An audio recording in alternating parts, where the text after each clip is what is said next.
Tonight, do you ever worry about the safety of your son or your daughter at school? Tonight we're going to give you a pretty good lesson from our Josie Sturman. Yeah, she's been working on this piece with school resource officers, and if you're a parent, you're going to watch her story, then you're going to go to your computer to see what's happening behind the school door. Here's Josie. Josie. Well, Jamie, if you think school resource officers are just busting up lunchroom brawls or busting kids for smoking in the bathroom, well, then you need to do your homework. These classroom cops are dealing with some very serious stuff you probably didn't even realize was happening. But we're working for you and showing you the real crime happening in the classroom. They're the kind of crimes police handle every day. Assault, theft, drug deals, and worse. But we're not talking about what they see on the street.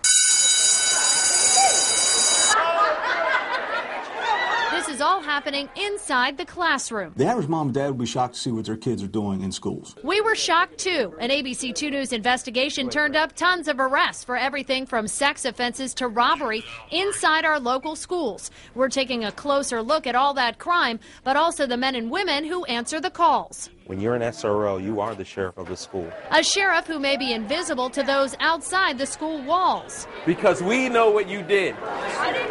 Watch your step, guys. Get to class, that was a warning bell. But inside C. Milton Wright High School in Bel Air, Officer Mitchell is the face of the law. He's a school resource officer and so much more. Am I a teacher? In a lot of ways I am. A teacher with a tough task. SROs have to relate to kids and police them, changing a mindset about authority while still enforcing it. You certainly want to address things, but you don't want to leave a sour taste. You need to find something positive to build on. They have to build a rapport beyond the badge. Just like any other cop, they patrol, they investigate, they make arrests, and they try to get to kids before it goes bad. This sounds cliche, but we put out a lot of fires. They are preventing crime and keeping your school safe. But even these classroom cops can't keep out all the bad apples. It's really not that shocking. If there's problems in the neighborhood, there's going to be problems in the schools. But the problems we found are shocking. We pulled crime stats for all the high schools in Anne Arundel County, Baltimore City, Baltimore County, Harford County, and Howard County. During the 2009-2010 school year, those 5 districts combined for nearly 2,000 arrests made by SROs. These folks, half the time, are involved in some serious grown-up things. Threats back and forth, robberies that are planned, all kinds of different things that are going on. We wanted to see what was going on, so we broke down the numbers from thousands of incidents handled by area SROs last year.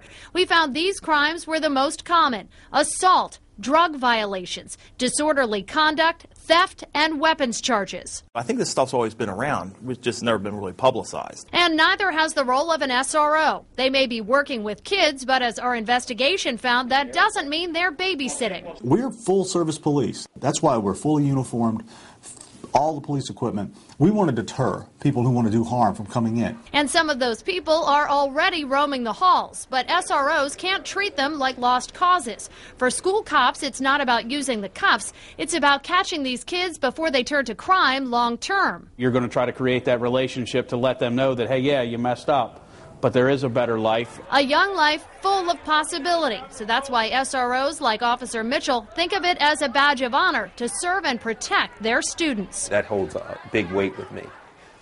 I say these kids are my kids, and I really respect that. And what we showed you is really just skimming the surface. These SROs do a ton of work, not just in school, but after school, to build a relationship with these kids and keep them on the right track. And it's work they choose to do. They're not necessarily choosing this work. They do choose this work. It's a job they apply for. Now, if you want to hear more about their work, go to our website, abc2news.com. If you go to our homepage, you'll see the article right here, Real Crimes Happening in Local Schools. When you pick that up, you'll go here. You can read our article. Most importantly, you can hear from these school resource officers. You click these videos, hear how they feel about social media, hear how they stay motivated with these kids, talk about their job.